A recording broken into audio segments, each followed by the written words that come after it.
This is a lovely Joseph Knibb longcase clock made in London in about 1675. And it's a wonderfully understated but interesting clock.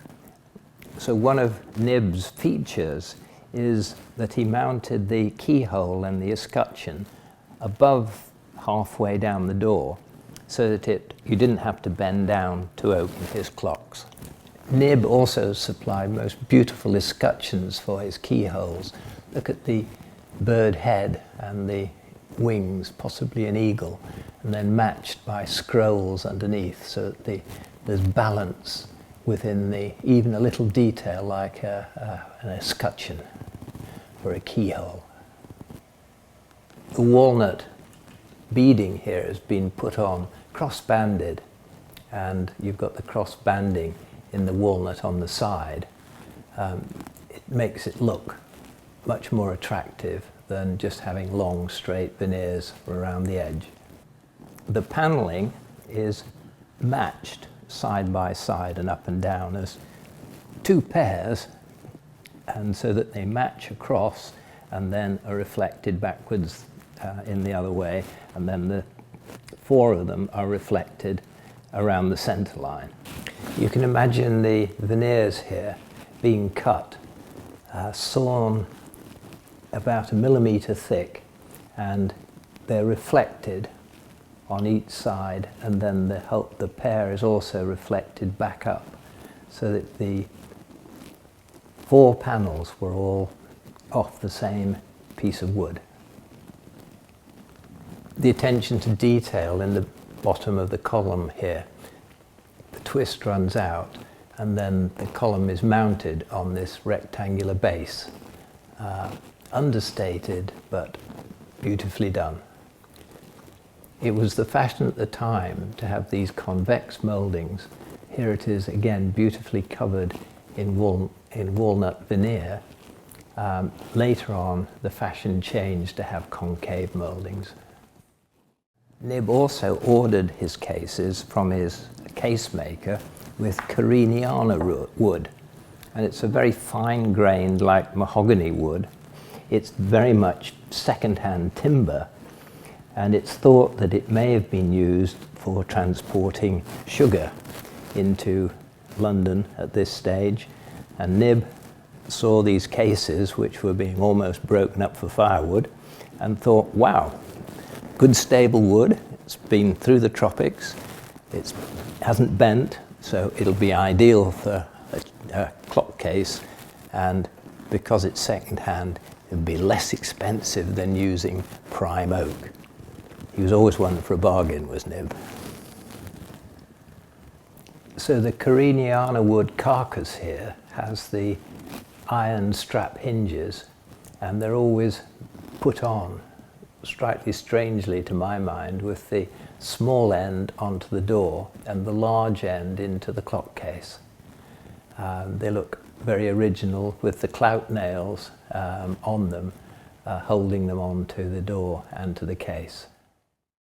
Knibb had a wonderful attention to detail. Look at this wonderful chapter ring.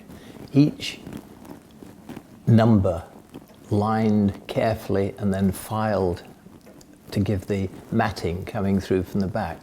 These tiny half-hour markers, again, beautifully all created, and the lining, the ringing, and then cutting exactly so that everything fits and is beautiful. The detail in the Knibb dial is beautiful. The center matting here, surrounded by a polished area with this wonderful wheat ear engraving. Look at the beautiful calendar aperture here. It's not a little square box, but it's curved like a pincushion. And then the detail of how the numbers are picked out with a little foot and a little head, just to make them look beautiful. And the matting is so uniform and just offsets the brightly polished edges, and this wonderful understated signature, Joseph Knibb, Londini, fake it. And these wonderful hands. Look at the detail on the end of the minute hand and the three-dimensional shapes within the hour hand. And look at the three-dimensional nature of the hour hand here. It's even got a little scallop running right down the center of the pointer there. What craftsmanship within the minute hand here. What fine detail is on the end here. It's a lovely design, as well as the execution of the design, which make Knibb hands so special. The spandrels on a Knibb clock are always of the highest quality. Look how fine the detail is on the wings and these little braces going across. All the detail of the feathers has been chased so that when it's been gilded, it's a beautiful addition, that there's no heaviness in a Knibb spandrel. All Knibb spandrels are beautifully presented. They've been carefully chased to improve the detail from the casting before they've been gilded. This Joseph Knibb clock is interesting not only for its pierced chapter ring, but for its two trains. And normally you'd expect with two trains that it would just strike the hour and then the next hour. But this is different because it also strikes the quarters. So I've lifted off the hood and here we are. It's 8 minutes to 2. I'll move it forward and it will strike on the hour here. 2 o'clock. Now you wouldn't expect it to strike a quarter, but this is what we'll do on the quarter. Ding-dong. And then at the half past, it'll do it twice.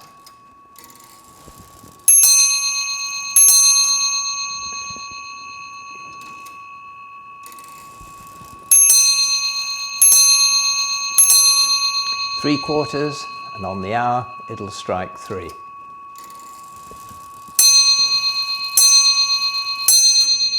And this is all from the one train with the one weight.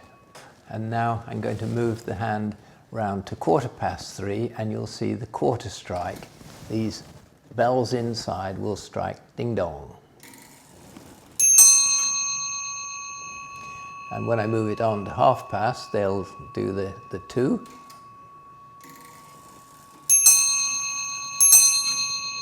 And then the 3 for 1:45.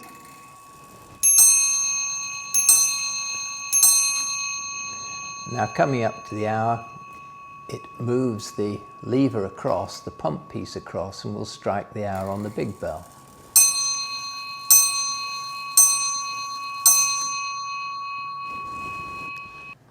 So the pins on this side here are long, so that they engage always onto the little bell, so it can do the quarters or the hour, whereas when this one moves across, when the pump piece moves across, then it takes the tail of the little bell away, and then it will only strike the hour. As we're coming up to the hour, this is the pump piece. Just here, watch it coming across.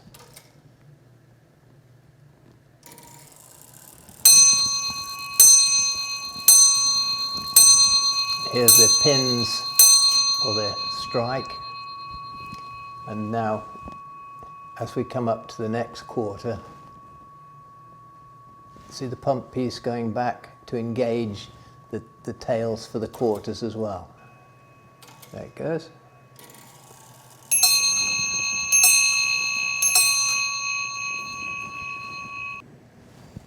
You can see the 2 pull cranks now for the 1:45.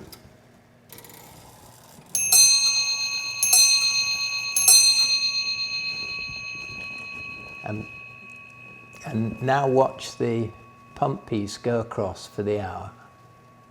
So it's disengaging the little bell.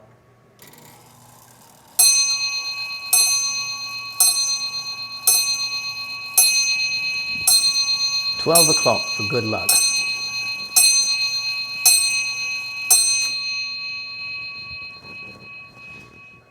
Clockmakers never do anything to please the aesthetics of the situation. These small complications then save a barrel, the weight, the great wheel, and the separate mechanism for a quarter striking in the normal way of doing a 3-train clock.